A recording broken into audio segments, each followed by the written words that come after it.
A very good morning to one and all. This is Chandrika Harsh और मैं आप सभी लोगों का दिल से स्वागत करती हूँ जोधपुर जोश सीरीज में। तो आज सभी डिजिटल की जो टीम है वो पहुंच गई है JIA के ऑफिस पे और हम लोग बैठे हुए हैं अशोक सर के साथ में। Thank you sir to join us. धन्यवाद आपका, आज आप बात करने के लिए हमारे बीच में आए। जो हमारे आज मेहमान हैं वो बहुत ही स्पेशल है। He is a multitasker and मैं कहूँगी कि ये तो बिल्कुल एक वन मैन आर्मी है because he is doing so many things all together. इनका अगर मैं बैकग्राउंड डिस्क्राइब करूँ तो he is associated with JIA as a chairman. He is president at Jodhpur textile and processing industry and he is owner at Raj textile industries. And यही नहीं, साथ में ये सोशली और पॉलिटिकली भी बहुत ज़्यादा एक्टिव है। तो social aspects, political aspects, family aspects, finance, हर चीज़ का मैनेजमेंट और लीडरशिप क्वालिटीज़ के साथ में मैं लेकर आई हूँ एक पूरा पावर पैक जो कि है हमारे अशोक सर। तो सर, मेरा पहला क्वेश्चन आपसे ये होगा कि जब हम इतने सारी चीज़ें एक साथ में मैनेज कर रहे होते हैं तो किसी भी नॉर्मल इंसान के लिए मैं चाहूँगी ये जानना as a normal human being कि उसे रिस्पॉन्सिबिलिटी की तरह कैसे देखा जाए ताकि वो बर्डन ना लगने लगे एक समय के बाद। किसी भी कार्य को करना हो एक इच्छा से किया जाने वाला कार्य होता है, दबाव में नहीं होता कार्य कोई भी, और उसको रेस्पॉन्सिबिलिटी समझ के अगर करते हैं हम तब वो कार्य आसान लगता है। और इसी कार्य को अगर हम ये समझें कि ज़बरदस्ती किया गया है तो उस कार्य में आपको लगेगा कि ये कार्य होने वाला नहीं है। इसलिए जो भी कार्य करना वो खुशी से करना और उसको अपना एक तरीके से रेस्पॉन्सिबिलिटी समझ कर करना, कि तभी हम सभी कार्यों को समय से कर पाते हैं। और दूसरा, उसमें समय भी देना पड़ता है, आपको समय मैनेज करना पड़ता है। तो टाइम मैनेजमेंट भी एक चीज़ है कि आप किसी भी कार्य को करते हैं तो उस कार्य के लिए अपना एक समय निर्धारित करें। आप हर समय अपने व्यापार को भी समय नहीं देते, क्यों? आप व्यापार के लिए भी आपका कस्टमर तो आने वाला आता है, जब महीने में एक बार आएगा। जैसे मेरा बिजनेस है तो उसमें मेरे पास में 1 या 2 कस्टमर आते थे, कभी 3 कस्टमर महीने में आते थे, और बाकी का फैक्ट्री के अंदर 1 घंटे का टाइम काम देखने के लिए और 1-2 घंटे का काम मेरा रहता था, उनका अकाउंट वगैरह का दूसरा काम। तो बाकी का समय सारा फ्री रहता था, ऐसे कोई दिक्कत नहीं होती थी कि दूसरे कामों को आप समय नहीं दें। ये मेरा शौक भी था कि मैं उन कार्यों को आराम से कर सका। इसी नाते आज मैं इस पोजीशन पर पहुंचा, मैं JIA का अध्यक्ष बना। तो बिल्कुल कहीं पहुंचने के लिए पहले तो कहीं से शुरू करना पड़ता है और शुरू कर लेने के बाद में अपने आप को पूरी तरह से समर्पित कर देना उस चीज़ को लेकर, और उसके बाद में अपने टाइम को मैनेज करना, हर एक डोमेन के लिए थोड़ा थोड़ा टाइम बचा के रखना इज़ द की। दूसरी चीज़ मैं ये पूछना चाहती हूँ सर, जब हमारी पहले बात हुई थी तब आपने एक चीज़ बताई थी कि एक 9th क्लास में एक छोटा सा बच्चा है और वो शुरू करता है अपनी एक इंडस्ट्री, और उसके दिमाग में और दिल में एक चीज़ होती है कि नहीं मुझे लाइफ में कुछ करना है। उसके बारे में वो चीज़ जो है वो जर्नी, उसके बारे में कुछ बताइए सर। और बहुत पुरानी बात है, मैं 9th क्लास में था तो मुझे पाली में एक हमारे अंकल हैं, उनकी फैक्ट्री के मुहूर्त पर जाने का अवसर मिला। तो वहाँ जाने के बाद देखा तो उस समय उनके यहाँ एक प्रिंटिंग रोलर मशीन लगी हुई थी, पिगमेंट प्रिंटिंग। आज मैं जानता हूँ कि वो पिगमेंट प्रिंटिंग थी, प्रिंटिंग का कार्य हो रहा था। और मुझे वो देखकर बड़ा ही अच्छा लगा कि भाई ये कार्य तो बहुत आसान है और मेरे को भी करना चाहिए। तो बाल सुलभ मन में ये भाव आ गया कि भाई मेरे को ये काम करना है। तो मैं जब पाली से लौट कर जोधपुर आया तो मैंने पता किया कि भाई यहाँ पर इंडस्ट्री लगाने के लिए क्या सिस्टम है। तो हमारे यहाँ 11th रोड के ऊपर ही उस समय, अभी की वर्तमान में तो रिको है, राजस्थान इंडस्ट्रियल एस्टेट कॉरपोरेशन, और उस समय वहाँ हुआ करती थी RIMDC। तो मैं RIMDC में वहाँ के RM YK शर्मा जी थे, उनके ऑफिस में चला गया सीधे दुकान से निकल कर, और जाकर उनसे पूछा कि मुझे फैक्ट्री लगानी है, ज़मीन चाहिए। वो भी एक बार मेरे को देख कर हक्के बक्के हो गए, ये बच्चा है क्या पूछना चाहता है। तो फिर उन्होंने बैठाया मुझे, फिर उसके बाद में उन्होंने पूछा क्या करना चाहते हो। मैंने कहा भाई टेक्सटाइल की इंडस्ट्री लगाना चाहता हूँ, साड़ियाँ छपेगी मेरे यहाँ पर। तो साड़ियाँ छापना चाहते हो, अभी तो आप बच्चे हो। फिर उन्होंने मेरी उम्र पूछी तो मैंने कहा देखा कि अभी तो बेटे माइनर हो, 5-6 महीने बाद जब मेजर हो जाओ तो मेरे पास आना। तो मैंने कहा उसके पहले फॉर्मेलिटीज़ क्या होती है, तो उन्होंने बताया कि ये रजिस्ट्रेशन वगैरह जो भी कार्य है ये करवा लो। वो करवाने के बाद में मैं 6 महीने बीतने के साथ जैसे ही मेजर हुआ तो मैं सबसे पहले उनके पास ही पहुंचा। मैंने कहा ज़मीन ले ली, तो उन्होंने मेरे को फॉर्मेलिटी सारी बताई, फार्म वार्म भरना करना जो भी करके, और मुझे अलॉट हुई ज़मीन तक जाकर। तो ये एक मन में एक ऐसा भाव और उत्साह था कि घर में सभी लोग सोचते थे, मेरे पिताजी और माताजी ने तो ये कहा भी कि तू फैक्ट्री कैसे लगाएगा, अभी तो बहुत छोटा है। मैंने कहा ज़मीन ले रहे हैं, बाद में लगाते रहेंगे फैक्ट्री, फिर आप लोग भी तो साथ चलोगे ना। तो ऐसा करके माँ तैयार हो गई। तो फिर पिताजी के ऊपर भी दबाव पड़ा, तो उन्होंने उसके लिए पहली बार जब जो किस्त दी गई थी वो आज भी याद है, 2000 रुपये सिक्योरिटी के। मुझे कम से कम उसके लिए भी मेरे को 10 दिन इंतजार करना पड़ा, और वहाँ आर साहब से जाके पूछना पड़ा कि सर 10 दिन बाद की डेट दो तो मैं जमा करा पाऊँ, क्योंकि किराने की दुकान से जो पेमेंट आता था वो उस जमाने के अंदर 1 से लेके और 10 तारीख के बीच में तनख्वाह आती थी। उस समय वो पैसा दुकान पे आया करता था, बाकी सब माल उधारी में जाता था, तो कैश ट्रांजेक्शन कम ही हुआ करता था। तो जब पेमेंट आता था तभी वो पेमेंट रिलीज हुआ मुझे। तो ये मेरे जीवन का पहला वाक़या ऐसा हुआ जिससे मैं इंडस्ट्री की ओर अग्रसर हुआ, और उसके बाद में ये यात्रा निरंतर चलती रही।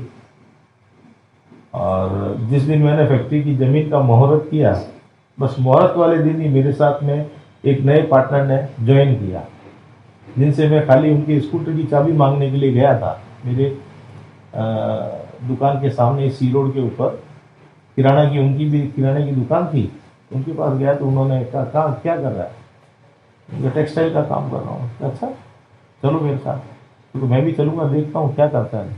वो आए वहाँ पर मुहूर्त वाली जगह पे देखा, और पिताजी वहीं पे थे, तो उनसे कहा कि देखो जी मैं आपके साथ काम करना चाहता हूँ, और वहीं पे वो मुहूर्त से ज्वाइन हो गया हमारे साथ। ऐसे करके यात्रा चल पड़ी, और धीरे धीरे कठिनाइयाँ तो बिजनेस में जब नए होते हैं तो कुछ जानते नहीं थे, तो कठिनाइयाँ तो आनी ही थी। उन सभी को फेस करते करते मार्केट का अनुभव हुआ, लोगों से जानकारियाँ ली, टेक्सटाइल के अंदर किस प्रकार से कलर, केमिकल, इन सभी बातों का अपनी तरफ से पूरा, और उसके अंदर भी मन में एक बड़ा उत्साह था कि मेरे को हर चीज़ सीखनी है। मैं एक कॉमर्स का स्टूडेंट था, और कलर, केमिकल, इन सभी चीज़ों के बारे में मुझे कोई जानकारी नहीं, कोई आइडिया नहीं था। डिज़ाइन क्या होती है, दूसरी चीज़ क्या होती है, बिल्कुल मैं तो अनजाने की तरह जैसे कि एक पानी के अंदर छलांग लगा दी, हाथ पांव मारने लगा, और धीरे धीरे धीरे धीरे तैरना सीख गया, तैरना आ गया। तो उसी प्रकार है कि अगर हम ये कोशिश, मेरा तो एक ही सभी के लिए संदेश है कि जब तक अगर हम मन में ये विश्वास रखकर कोई कार्य नहीं करेंगे तो हम कभी पार नहीं होंगे, और मेहनत करने वालों की कभी हार नहीं होती। बिल्कुल सही बात है सर। तो जब आपके अंदर जुनून होता है और आप जुनून के साथ में कुछ सीखने के लिए, भले ही आपको कोई बैकग्राउंड आपका है या नहीं है, बस आप कुछ सीखने की नीयत के साथ जब कुछ शुरू कर देते हैं और आप में जुनून होता है, तो age is just number then. और वही चीज़ मैं देख रही हूँ सर में भी। और अगली चीज़ जो मैं पूछना चाहती हूँ सर वो ये होगी कि जैसे पॉलिटिक्स है, इसको हम जब भी सुनते हैं या देखते हैं तो उसको हमेशा एक नेगेटिव शेड में देखा जाता है। लेकिन अगर मैं नॉर्मली पॉलिटिक्स बोलती हूँ तो उसका मतलब है राजनीति, यानी एक ऐसी नीति को एग्जीक्यूट करना या लेकर आना जिससे प्रजा जो है उसका ऑर्गेनाइजेशन और उसका पालन अच्छे से हो सके। दरअसल राजनीति का जो वर्तमान के अंदर सारा परिदृश्य जो आ रहा है, और हम जिस समय इस जमाने को देख रहे हैं आज के टाइम में, तब हमें चारों तरफ एक तरीके से हम ही लोगों के द्वारा, चुने गए लोगों के द्वारा किए गए कार्यों का जब आकलन आता है, उस आकलन में कई भ्रष्टाचार की बातें होती है, कई समाज के अंदर बुराइयां आती है, शिक्षा के अंदर कमियां आती है, हमारी सेवाएं जो मिलनी चाहिए हमें उनमें आती है, चाहे स्वास्थ्य की सेवाएं हो, चाहे हमारे जीवन में जहाँ हम रहते हैं वहाँ चारों तरफ अगर गंदगी पसरी हो तब भी हम सोचते हैं कि सारी व्यवस्थाएं हम स्वयं बनाने वाले लोग होते हैं। तो हम सभी को चुनकर ऐसे व्यक्तियों को भेजना चाहिए जो व्यक्ति समाज अपना परिवार मानते हुए कार्य करने वाला व्यक्ति हो। एक बड़े परिवार को मानकर कार्य करने वाले व्यक्ति को भेजना चाहिए। जबकि वर्तमान में स्थिति ये बनी है कि जो भी शासन में आया है, शासक वर्ग बना हो, उसको ऊपर पहुंचने के बाद में नीचे जमीन नजर नहीं आ रही है।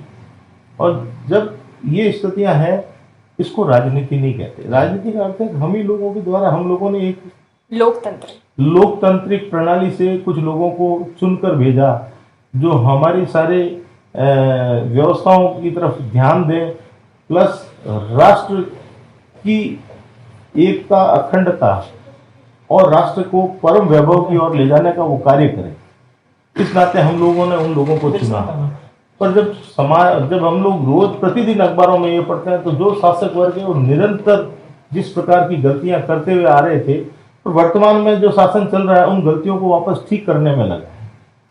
तो वो जब ठीक कर रहे हैं तो जो बुराइयां हैं वो बहुत उछल कर बाहर आती है। क्योंकि जब आपके पास में, जब भी आप किसी बीमारी के लिए कड़वी दवाई लेते हो, तो शरीर में एकदम से यूं उत्तेजना उत्पन्न होती है। वो उस दवाई का जिस प्रकार रिएक्ट होता है, उसी प्रकार वर्तमान के अंदर जब समाज बुराइयों को दूर करने के लिए, देश के अंदर पुराने जितने भी रोग हैं उन रोगों को ठीक करने के लिए वर्तमान में देश के प्रधानमंत्री नरेंद्र मोदी जी जिस प्रकार कार्य कर रहे हैं, मैं उनकी सराहना करूंगा। हालांकि हम तो इंडस्ट्री से आते हैं, हमारे लिए किसी पार्टी से कोई अर्थ नहीं होता, पर क्योंकि हम लोग अपना एक दायित्व समझते हैं कि जो अच्छा कार्य कर रहा है उसे धन्यवाद जरूर देना चाहिए। इसी नाते मैं आज देश के प्रधानमंत्री को धन्यवाद देना चाहूँगा कि उनका प्रथम वाक्य मुझे याद है।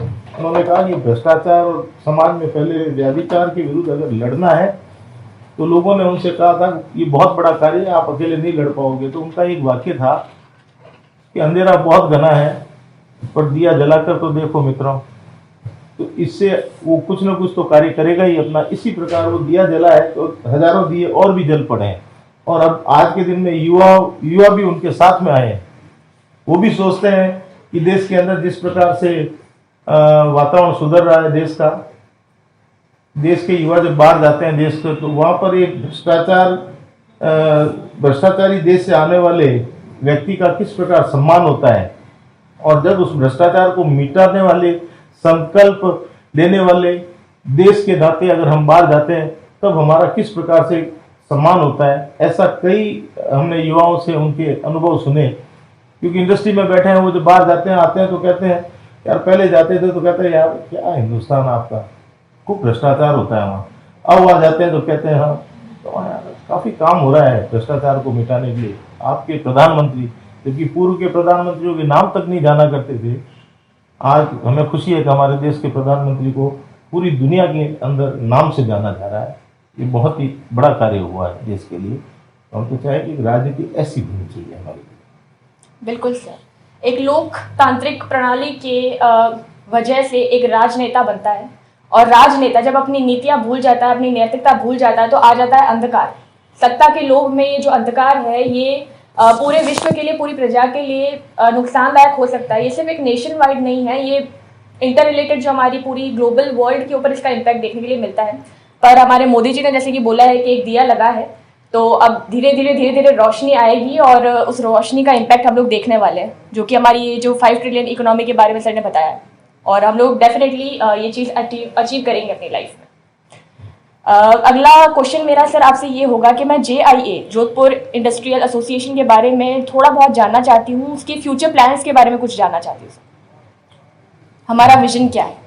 जोधपुर इंडस्ट्रीज एसोसिएशन जोधपुर के छोटे छोटे उद्योगों का, क्योंकि बड़े उद्योगों का प्रतिनिधित्व करने वाली संस्थाएं CII है, FICCI है, ये लोग क्या है कि कॉर्पोरेट सेक्टर को कलेक्टिव उनके एफर्ट्स होते हैं, वो वहाँ तक पहुँच जाते हैं संसद और लोकसभा और राज्यसभा तक, और उनके विषयों को सुना भी जाता है। छोटे उद्योगों के समक्ष हमेशा एक समस्या रही है, और उन समस्याओं को समझकर कि भी उन्हें इंडस्ट्री लगानी है, इंडस्ट्री लगाने के अंदर एक ज़माने पहले बहुत कठिनाइयाँ हुआ करती थी। साधन तो होते ही नहीं थे जोधपुर के अंदर। एक कोई भी इंडस्ट्री लगती तो हर चीज़ बाहर से आनी होती है, आज भी आती बाहर से, पर आज वो जोधपुर के अंदर उपलब्ध हो जाती है। ऐसे में सरकार की नीति भी उसके अनुरूप बने जिससे इंडस्ट्री चल सके। इस नाते एक एसोसिएट्स होकर कुछ लोगों ने एक संस्था का निर्माण किया, जिसमें हमारे सारे जो भूतपूर्व अध्यक्ष हैं, जिनका इन बोर्ड पे नाम है IC घोषाल, SR मोहता जी, CM अग्रवाल जी, KC भाटिया जी, घेवर चंद कानूको जी, S.C. काकरिया, भगवान सिंह जी परियार, लक्ष्मी चंद जी सुराणा, विमल राज जी सिंघवी, ये ऐसे पुराने जितने भी जोधपुर के पायनियर इंडस्ट्रीज जिन्होंने एक तरीके से पाए थे जोधपुर के इंडस्ट्री लगाने वाले, अपने उन लोगों ने बहुत मेहनत की इस इंडस्ट्री को लगाने के लिए, इंडस्ट्री एरिया को बसाने के लिए, और उसी वजह से जोधपुर का आज का इंडस्ट्रियल एरिया सनेरियो बन पाया। तो उसमें एक कलेक्टिव एफर्ट्स भी था उन लोगों का। तो उन्होंने एक एसोसिएशन की स्थापना की, जोधपुर इंडस्ट्रीज एसोसिएशन की, जिससे एक उनकी आवाज़ राज्य की विधानसभा तक और विधानसभा के आगे लोकसभा तक वो अपना विषय लेकर जाए। केंद्रीय नीतियाँ कैसी बने जिससे लघु उद्योग आराम से चल सके, और राज्य सरकार की नीतियों से उद्योगों को ज़मीन मिले, उनके लिए इंफ्रास्ट्रक्चर तैयार हो। इन सारी बातों को उठाने का प्लेटफॉर्म GIA सदैव बना। प्लस सामाजिक सरोकारों से भी हम लोगों का हमेशा से कार्य रहा। समाज के अंदर, इंडस्ट्री के अंदर और भी कई समस्याएं रहती है, जैसे लेबर के लिए हम दुर्घटना होती रहती है सामान्य, आप रोक तो नहीं सकते, आप जहाँ कार्य होगा तो वहाँ घटनाएं घटती है, दुर्घटनाएं होती है। तो उनके उपचार के लिए और दुर्घटनाओं को रोकने के लिए हम लोग कार्यशालाएं कराते रहते हैं, और सरकार के कोई नए बदलाव आते हैं नियमों के, तो उन नियमों को भी अवगत कराने के लिए इंडस्ट्री एसोसिएशन का ऑफिस निरंतर, जो हमारा एक तरीके से उसमें हमारा स्टाफ लगा हुआ है, वो हर समय ध्यान रखते हैं। और हम लोग पत्राचार के माध्यम से पूर्व में कराते थे और सूचनाएं देते थे सारी इंडस्ट्री जो हमारी सदस्य इकाई है इनको, और वर्तमान के अंदर अब लोग मेल कर देते हैं, लोगों को व्हाट्सएप कर देते हैं, मैसेज कर देते हैं किस प्रकार की समस्या आई है, तो कलेक्टिवली लोग बाग इकट्ठा होकर हम उस समस्या को, विषय को लेकर संबंधित विभाग की अपना प्रोटेस्ट प्रस्तुत करने के लिए जाते हैं। और आज हमारी इंडस्ट्री के, हमारे एसोसिएशन के अंदर करीब में 1000 से ऊपर इकाइयाँ हमारी सदस्य हैं, और जोधपुर की सबसे पुरानी संस्था है ये आज के दिन। और इसकी आवाज़ को राजस्थान ही नहीं वरन देश के भी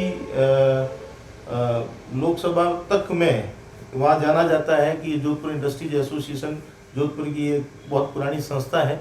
अब तो बहुत सी संस्थाएं बन गई है, हर एक, क्योंकि जैसे जैसे एरिया और दायरा बढ़ता जाता है उसके अनुसार जो नए नए एरियाज हैं उनकी अलग अलग संस्थाएं बनी हैं, पर फिर भी आज इसकी आवाज़ प्रमुखता से सुनी जाती है। तो एक दिया जो है हमने भी लगाया है, जिसकी जो रोशनी है वो लोकसभा तक तो पहुंच गई है और उससे आगे भी जाएगी, वो ज़रूर जाएगी।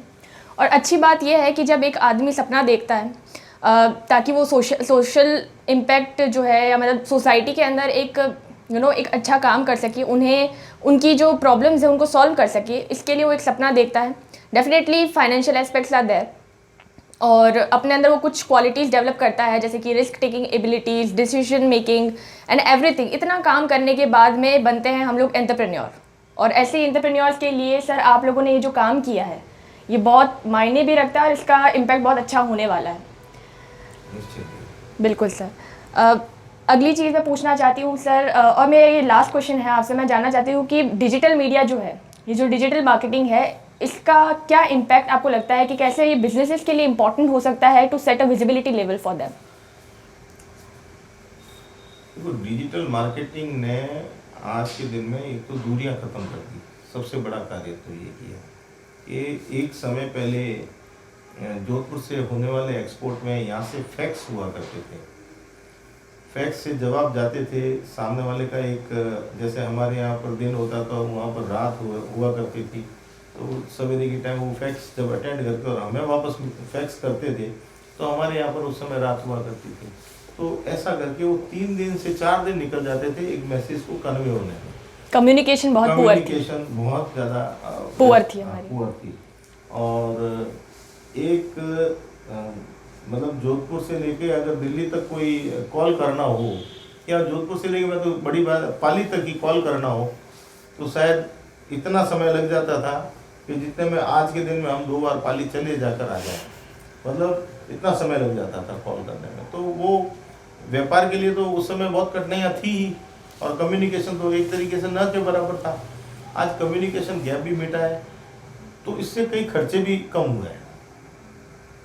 और सारा ई मार्केटिंग के सिस्टम से। आज टेक्सटाइल की बात करें तो टेक्सटाइल में पहले डिज़ाइन आपको अपना सैंपल्स लेके जाने पड़ते थे मार्केट में, और आज के दिन में जो यहाँ बैठे लोग हैं अपना एक फ़ोटो खींचा और फ़ोटो खींचने के बाद में अपने बायर को उन्होंने मेल किया या व्हाट्सएप किया और वहाँ से उसने क्लियर करके आपको बता दिया कि साहब डिज़ाइन ओके है, मैचिंग ठीक लग रहा है, तो आप इसको प्रिंटिंग स्टार्ट करो। तो आपका काम, जो काम दिनों का था वो काम आपका कुछ पलों का हो गया। तो इससे बहुत आसानी हुई बिजनेस में। दूसरा, आप मार्केट में सर्च करना हो आपको कि मुझे फला आइटम चाहिए, तो आइटम इस मार्केटिंग के थ्रू आपने मार्केटिंग में सर्च किया, सर्च करने के बाद मालूम पड़ा कि भाई फला आइटम फला आदमी रखता है। नहीं तो एक बार बाजार में 4 लोगों से पूछना पड़ता था कहाँ जाना है, कौन रखता है, और फिर हो सकता था कि अपन उसके यहाँ जाए तो मालूम पड़े कि साहब आज तो आइटम नहीं है, ख़त्म हो गया, कल आना। तो आदमी का दिन पूरा चला जाता था। आज वो स्थितियाँ धीरे धीरे खत्म हो गई। आज तो देखता हूँ बच्चे भी अपने घर पे कोई सामान मंगाना हो, फट से देखते हैं किराने की कौन सी दुकान नई खुली है, तो कुछ ना कुछ नया ऑफर दे रहा होगा, तो उसकी दुकान से सीधा सी मंगा लेते हैं। आजकल वो लोग घर पे भी बेचने लग गए, क्योंकि जो मार्केटिंग में अब इस सिस्टम पे आने लगा है व्यापार भी, तो दुकानदार भी अब धीरे धीरे ये सिस्टम पे आने लगे हैं कि दुकान पे ग्राहक आके कोई आइटम लेके जाए जो रेगुलर आइटम है, जो पसंद के आइटम होते हैं, उसके लिए तो निश्चित है कि वो जाकर देखकर ही खरीदता होगा। ऐसे तो उसको भी अच्छा नहीं लगता, क्योंकि पसंद के आइटम के बारे में तो आप कभी भी कह ही नहीं सकते कि आप उसको वैसे मंगा लो ई मार्केट के थ्रू। डिजिटल सिस्टम आने के बाद में हमारे चाहे ऑनलाइन होने के बाद, चाहे व्यापार के अंदर इनकम टैक्स के रिटर्न्स हो, उनकी क्वेरीज हो। एक समय पूर्व तो क्वेरीज के पूरे बड़े बड़े हमें पेपर्स के पूरे बैग भर के लेके जाने पड़ते थे बताने के लिए, और हाथों से लिखना पड़ता था सारे, तो बहुत समय और श्रम लगता था। उसमें खूब सारे आदमी बैठकर वो सारा डिटेल बनाते थे। आज वो डिटेल बनाने की एक क्लिक किया, क्लिक के साथ में उनको वो सारी डिटेल मिल जाती है और वो लोग भी उससे संतुष्ट हैं। तो हम लोगों का कई गुना श्रम भी बचा, समय भी बचा और पैसा भी बचा। तो इसलिए मैं समझता हूँ आज के दिन में बहुत श्रेष्ठ कार्य हो रहा है, और जिसमें विशेषकर जो आप लोग काम कर रहे हैं जोधपुर जोश, जी सर, ये बहुत ही सराहनीय कार्य है। और समझता हूँ मेरे ख्याल में जोधपुर का ये पहला ही चैनल इस प्रकार का वर्क कर रहा है। उसके लिए मैं आप सभी को पूरा बधाई देना चाहता हूँ। विशेषकर मैं सभी डिजिटल और जोधपुर जोश सीरीज को मैं बधाई देना चाहता हूँ कि उन्होंने जोधपुर के अंदर ये पहल करके कि किस प्रकार डिजिटल मार्केटिंग के थ्रू जोधपुर के बारे में जाना जा सकता है।